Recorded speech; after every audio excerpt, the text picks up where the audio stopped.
Laksamana Madya Muhammad Ali resmi dilantik sebagai Kepala Staf TNI Angkatan Laut, pengganti Laksamana Yudo Margono.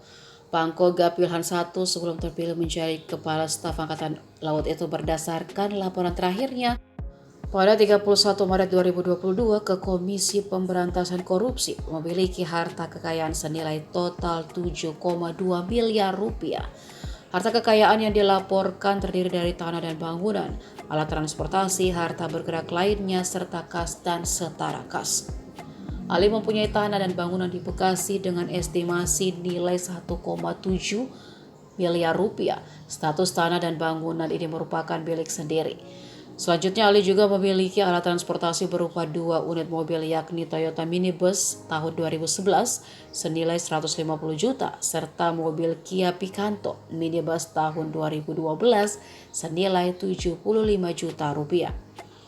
Kemudian ada juga motor Kawasaki tahun 2014 senilai 15 juta rupiah.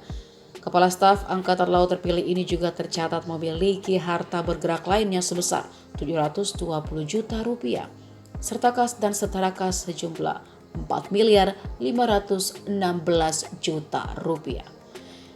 Di sisi lain, dirinya tercatat tidak memiliki hutang dalam bentuk apapun. Sebelumnya, Presiden Joko Widodo melantik Laksamana Madya Muhammad Ali sebagai Kepala Staf Angkatan Laut pada Rabu 28 Desember di Istana Merdeka, Jakarta.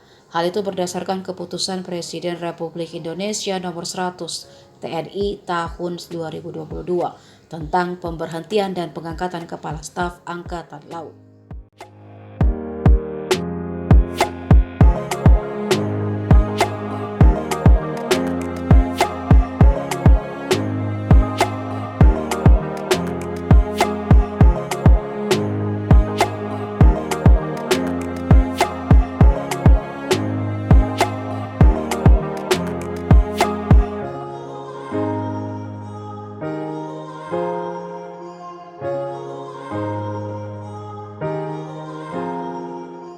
600P sebagai Kepala Staf Angkatan Laut. Ketiga dan seterusnya. Keempat, keputusan Presiden ini mulai berlaku sejak saat pelantikan pejabat sebagaimana dimaksud pada diktum kedua keputusan Presiden ini.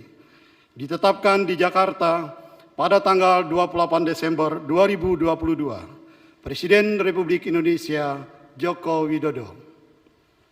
Sebelum saudara mengucapkan sumpah di hadapan Tuhan Yang Maha Esa, berkenaan dengan pelantikan pada jabatan Kepala Staf Angkatan Laut, harap dijawab pertanyaan saya.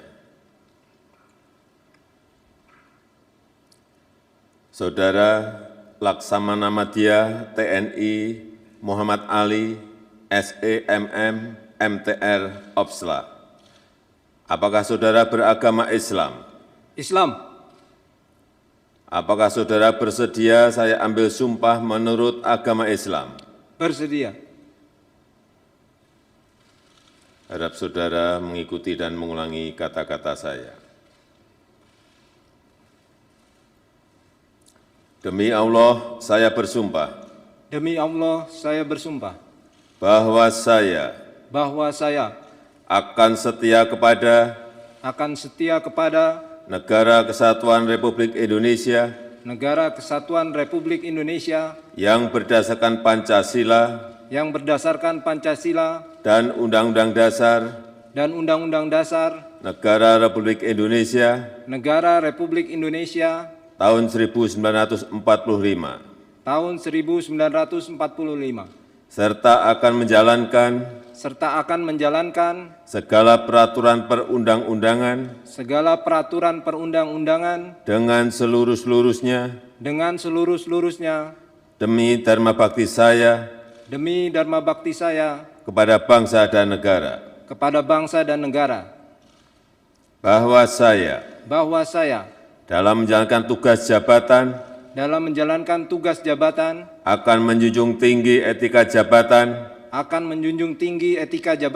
bekerja dengan sebaik-baiknya dan dengan penuh rasa tanggung jawab, bahwa saya akan menjunjung tinggi akan menjunjung tinggi sumpah prajurit, sumpah prajurit,